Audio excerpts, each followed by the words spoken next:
Hai, Assalamualaikum warahmatullahi wabarakatuh. Kali ini saya akan berbagi refleksi terbimbing modul 2.1.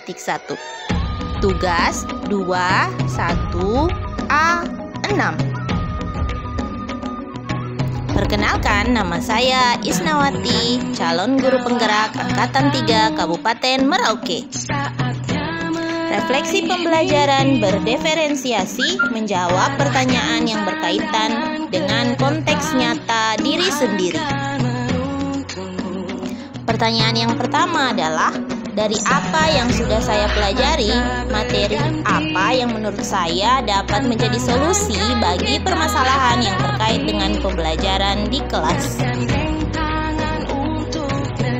Materi yang menurut saya dapat menjadi solusi menghadapi tantangan yang terkait dengan pembelajaran di kelas saya dengan kondisi siswa yang memiliki keunikan dan ciri khasnya masing-masing, serta memiliki ketertarikan dan minat yang berbeda pada setiap mata pelajaran dengan gaya belajar yang berbeda-beda pula, adalah dengan menggunakan pembelajaran berdiferensiasi.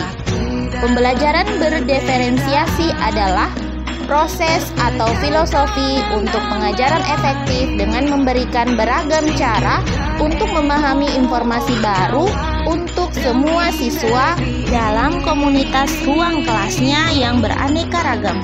Pembelajaran ini dilakukan untuk menjawab kebutuhan, gaya, minat belajar masing-masing siswa yang tentunya berbeda-beda. Untuk memvariasikan pembelajaran, diperlukan kesiapan guru dalam menyediakan berbagai bahan belajar untuk memberikan pengalaman mengajar. Berdasarkan kesiapan belajar, minat, dan profil pelajar. Bila siswa siap belajar, maka pembelajaran akan lebih mudah dilaksanakan. Di samping itu, penugasan yang lebih fleksibel, mudah diterapkan, memungkinkan siswa untuk berekspresi sesuai minat dan bakatnya masing-masing, sehingga timbul keceriaan siswa dalam belajar. Siswa merasa belajar merupakan satu hal yang menyenangkan untuk dilakukan. Lambat laun, siswa akan sadar dengan sendirinya, tidak perlu lagi guru memaksakan keinginannya kepada siswa, karena siswa akan melakukan sendiri dengan senang hati tanpa paksaan. Pertanyaan yang kedua adalah, dari apa yang sudah saya pelajari, apa yang menurut saya sulit untuk diterapkan? Mengapa menurut saya hal itu sulit diterapkan?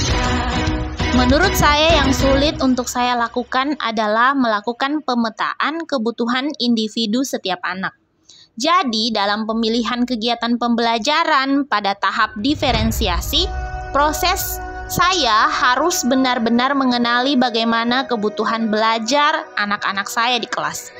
Apalagi untuk saya, guru SMP yang memiliki siswa dengan jumlah 28 sampai 31 siswa di masing-masing kelas, dan saya mengajar di kelas 7 sampai kelas 9 mengampu mata pelajaran IPA. Saya harus benar-benar menyediakan strategi pembelajaran yang bervariasi berdasarkan profil belajar anak.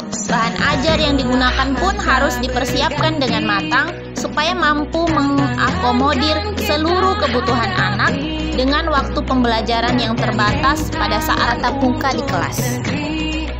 Pertanyaan yang ketiga adalah, jika saya harus menerapkan hal yang sulit tersebut, dukungan apa yang saya butuhkan dan kemana atau bagaimana saya dapat mengakses dukungan tersebut?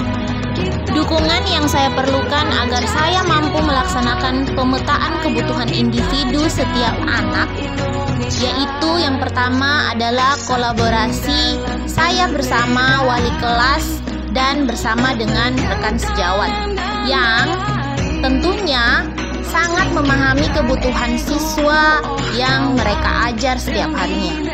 Kemudian dukungan yang kedua adalah motivasi dan penguatan dari kepala sekolah dan pengawas sekolah. Yang Yang terakhir adalah dukungan dan arahan dari Kemendikbud ataupun Dinas Pendidikan setempat yang dijadikan sebagai acuan serta tambahan informasi penting mengenai pembelajaran berdiferensiasi. Sehingga dengan adanya dukungan-dukungan tersebut, saya bisa melakukan pembelajaran berdiferensiasi di kelas yang saya ampu.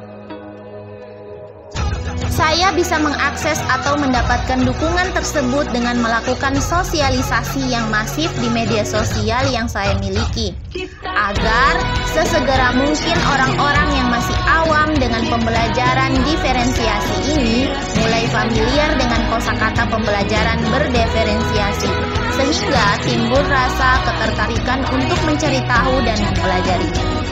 Selain itu, saya juga akan melakukan pertemuan rutin dengan wali murid untuk membahas perkembangan siswa, membuka komunikasi yang aktif dengan kepala sekolah, pengawas sekolah, dan rekan sejawat, dan tentunya selalu mengupgrade ilmu pengetahuan yang saya miliki sesuai dengan tuntunan zaman. Tak lupa pula aktif dalam mengikuti seminar, lokakarya, komunitas praktisi untuk pengembangan diri sendiri.